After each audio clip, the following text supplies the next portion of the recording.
come, we've had some fun. It's time for the Ship's Gonna Happen podcast. Here with a load of laughs, info, and fun, it's Tony B, Dave B, and Timmy D. Before I go alone. Don't ask me this and one more song. It ain't too costly, no, I ain't too cheap, so just relax. I'm on my knees.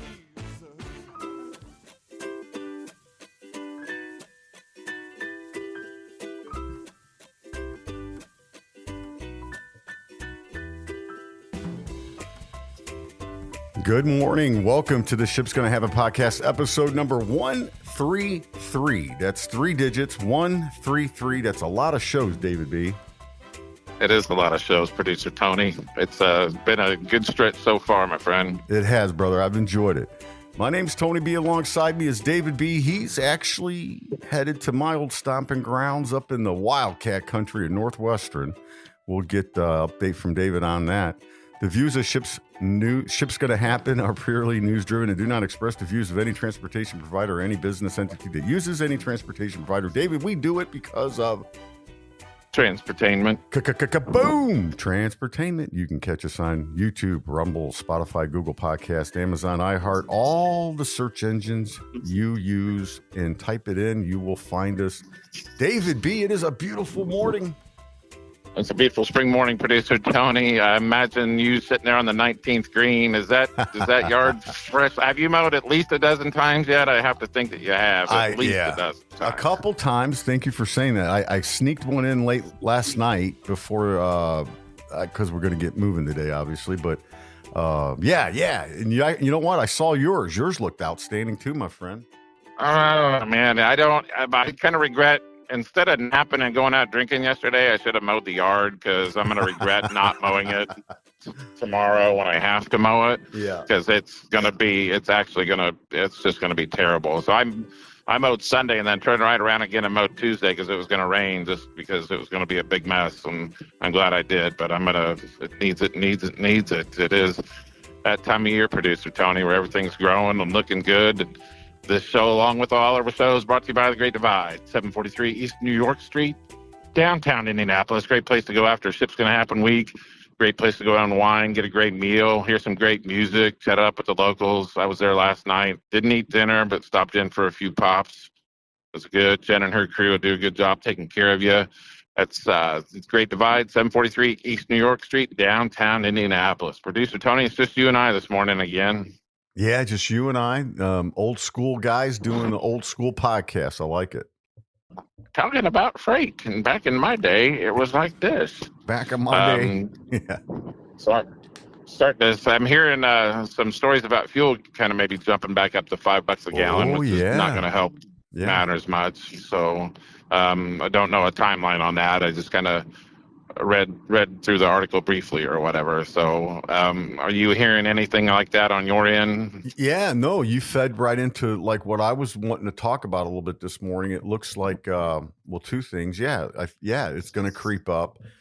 It looks like 3PLs, like there's been research and studies done, and 3PLs kind of struggled through the COVID, and now they're diving into the AI and the technology piece to try to score back business. But yeah, the fuel is going to hurt the trucking. I'm seeing spot rates on my end though coming down, which is nice. I mean, it's a lot easier to move loads nowadays for a lot more reasonable price than it was, a year ago or whatever. And it's kind of refreshing to see these rates coming down. But again, if fuel pops back up, it's just going to right back to the way it was. Right. Yep. I hope that doesn't happen.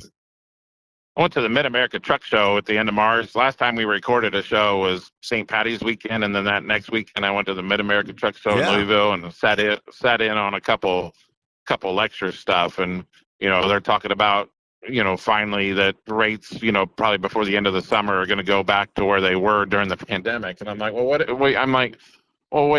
it we want? I mean, do we want to continue to pay high prices for everything that we have, or do we need, these rates to come back down where they should be, respectfully and still, not gouge the economy or whatever? Did they tell you why they thought that? They just felt that the market was going to crunch. So, there's drivers getting out of the business left and right because of the drivers that got in during the pandemic that thought that, I'm going to make a poop ton of money. Right. And now that markets went the other way and crashed, that all these drivers are getting out of it. So that's the main reasoning behind that. So I'm not seeing. Go ahead. Go ahead. I'm no, sorry. Go ahead. No, go ahead. But I'm not seeing any shortage of getting loads booked or anything like that. I mean, I can book a load in like 10 minutes or whatever. It's not like I'm not seeing any crunch, at least on my end. That's what I was going to ask you. So that's good that you're not seeing that, because you're still seeing the aggressiveness of the market trying to get your business. Oh, it's terrible. I had some dude from Worldwide Express email me yesterday, or maybe it was Thursday night, and I told that company on multiple occasions to do not ever solicit for our business ever again, and they still do. Mm-hmm. And he's like, "Oh, I've done the research on your company, and I've talked to people inside your business, inside your company, and we feel like." I'm like, "Who? You haven't fucking talked to nobody. Don't try to scam me. Just don't talk to me like somebody that's brand new into the industry or whatever." So It's just it's an absolute everyday thing.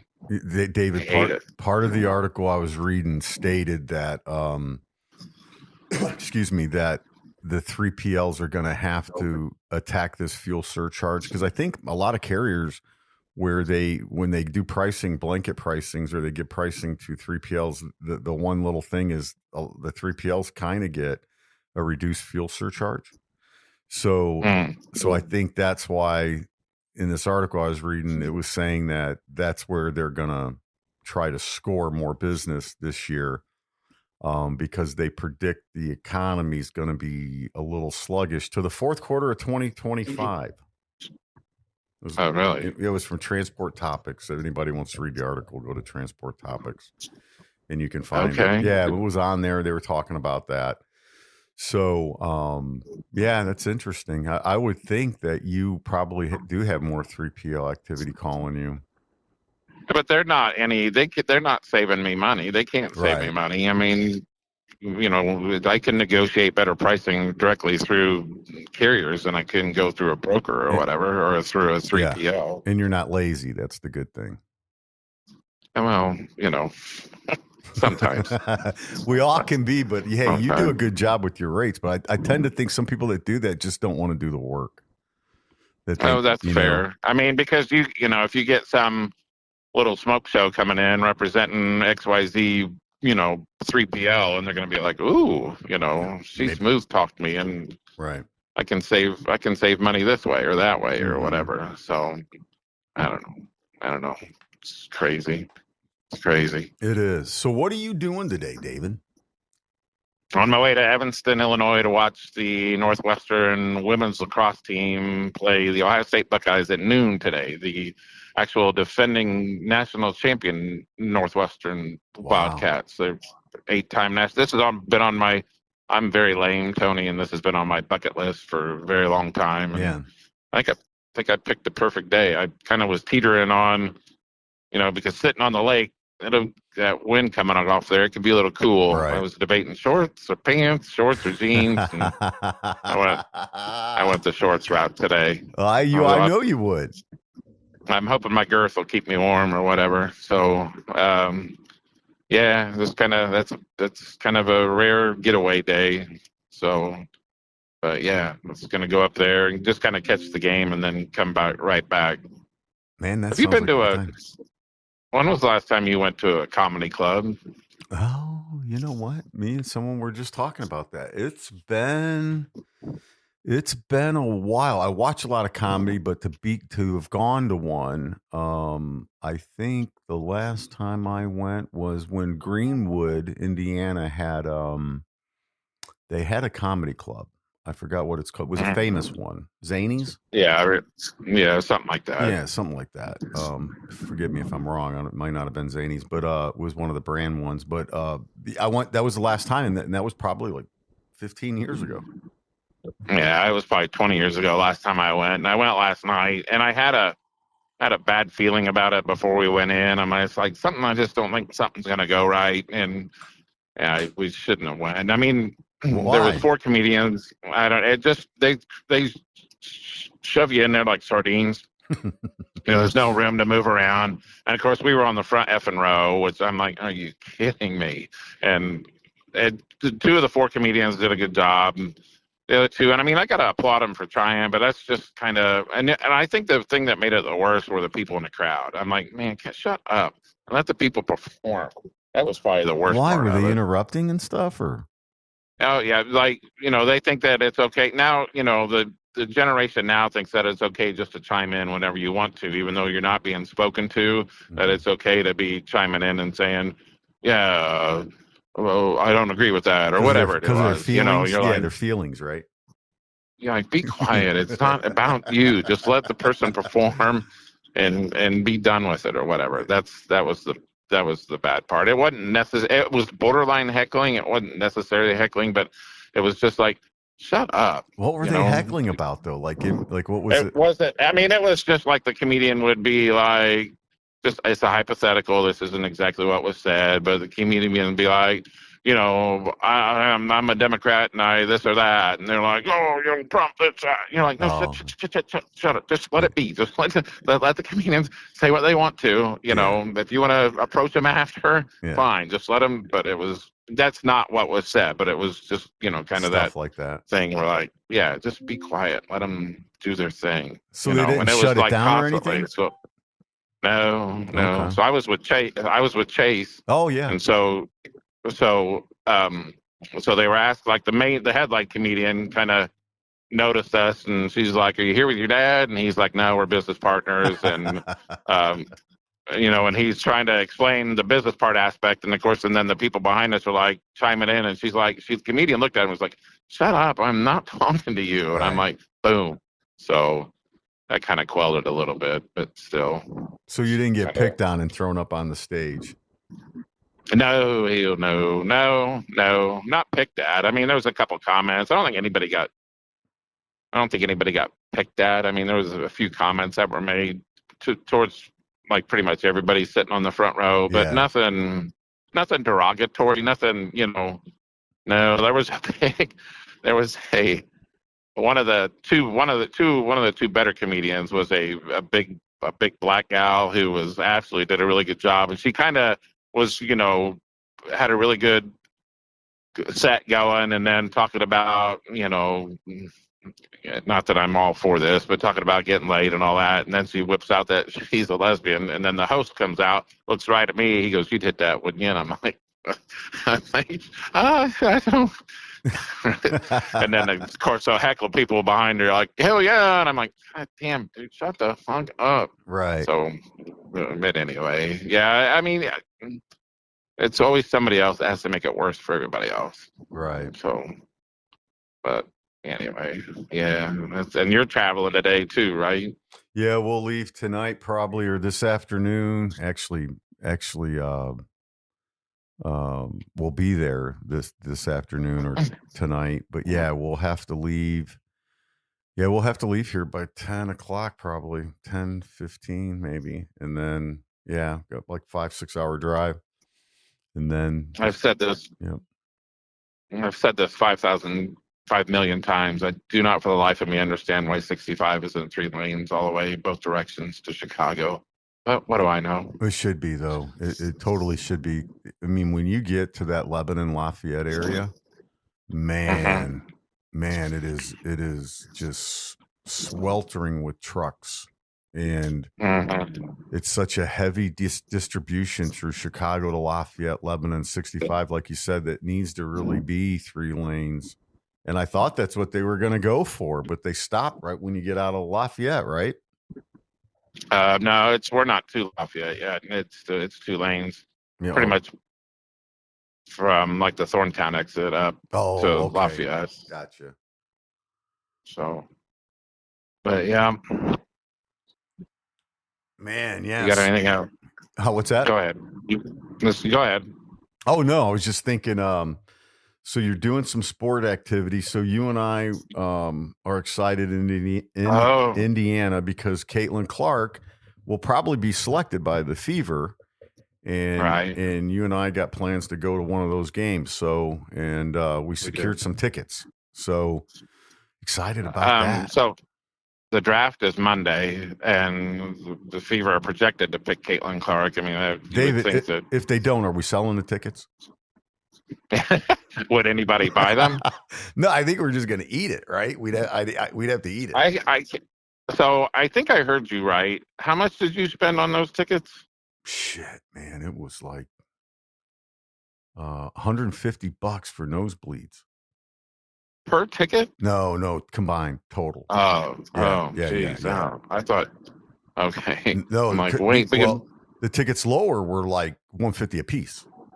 And then I saw some in the lower at $300 a piece. I don't understand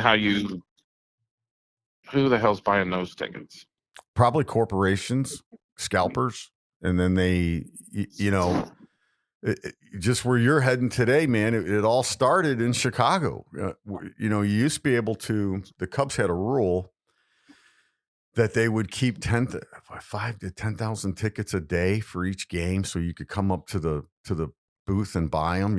I can remember doing that so many times and getting like decent seats in the game. And then all of a sudden they got involved with Ticketmaster, right? And then all of a sudden, boom, there were no tickets available.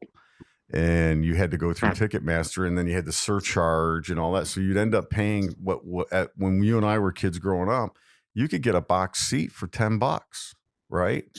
Today that box seat in Wrigley Field's going to be like $150, $200 for one seat. Yeah, if you're lucky. I remember going to Reds games and getting the red seats for $3.50, or the blue seats down low for, as you mentioned, $10. Yeah, now you're going to have to go through Ticketmaster to buy them all. It probably helps the team sell more that way, because I'm sure Ticketmaster, I don't know what their deal is. It's probably a cutoff tickets sold, but yeah, it's very expensive to go to a big time sporting event. Yeah, very much so. I don't see how I guess I don't understand how the WNBA now all of a sudden is like, oh, it's $300 for a ticket to go see a FIFA game or whatever. It just doesn't make sense. No, I know, and it was hard to find tickets though too. A lot of them were already sold out. This was to help for like Tony's talking about a game on a Wednesday in July at noon, and it was tough to get tickets. Yes, they only had the upper deck available, the upper rim. Yep, for a midday July 10th game on a Wednesday. Yeah, I mean, that means we could. Yeah, do we drink before and after, or just after? Both. But I mean, the Indians would like that kind of. Imagine if the Indians could sell out every game at 1:00 on a weekday downtown, which they get a good crowd. An Indians game is an absolute steal. That is a steal. Mm-hmm. One of the best tickets in town. Me and the guy we'll buy. They have a deal where you can spend. You have to buy 4 tickets, but they're $90 a pop, and it includes all you can eat and all you can drink and your game seat. And they lose money off of our foursome, because you could drink $90 a piece and with even before the game, or not maybe before the game, but by the 4th inning probably as a whole, considering the prices. Yeah, that's a pretty good. And they deal. have that, and also they have that left field, the kind of the Yingling area where it's $30 a seat and you get wait service. And I've sat there a few times, and the wait service is phenomenal. You're not waiting on anything. If your beer's getting low, they're checking on you. You need another one. They do an excellent job. Wow. Maybe we'll have to check out one of those this summer for sure. Yeah, that'd be a good time. They always have those Wednesday business day specials. So yeah, don't pick an 11:30 a.m. game, and I've learned this from experience, because at 11:30 a.m. is when all the school kids come, so they can get them out quicker. And it's, oh my God, where the hell do all these kids come from? Yeah, so it's got to be like a 12:30 game or a 1 game. So, man, yeah. You're on 65. Look out for flying bolts down the interstate. Flying bolts. Okay. All right. That was when you got your windshield cracked the last time. Yeah. Oh my God. Yeah. I was basically in between where you said Thorntown and Lafayette, and that flatbed I could see it coming, man. I had no way to avoid it. I haven't been up this way in it's been a while. We're just past the Highway 28 exit. It's been a minute since I've been up here. So the Windy City. Yeah. Anybody you need me to say hi to today? Just when you hit the Cook County border, spit out the window for me. I'm going to try the no toll route. I've got a no toll route on my Google thing. I'm going to try that route. Yeah, that is. I have a transponder and it's kind of loaded up, but I'm like, let me see about going the no toll route or whatever. You sound like my dad, because he would always want to take that way back, and it would cost us an extra 20 minutes. Right. And then finally, I had some birthday money one time. And I was like, Dad, here, pay for that damn toll so we can get home quicker. Jeez, Dad. But the time, if I look at looking at the time wise, it's the exact same time. It takes you like 41. It takes you up that way a little bit. And you gain an hour, right? So it's 8 o'clock there. Well, yeah, it's right. Yeah, you're right. Yep. Lose it coming back. Yep. That's good stuff. In more ways than one. Yes. Yep. Man. All that's right. cool. All right. Well, we'll probably cut this one short, Producer Tony. We good cutting it now, or? Yeah. Be safe, brother. All right. You have a great weekend. Ship's gonna happen. Later, man. Ship's Gonna Happen is OUT.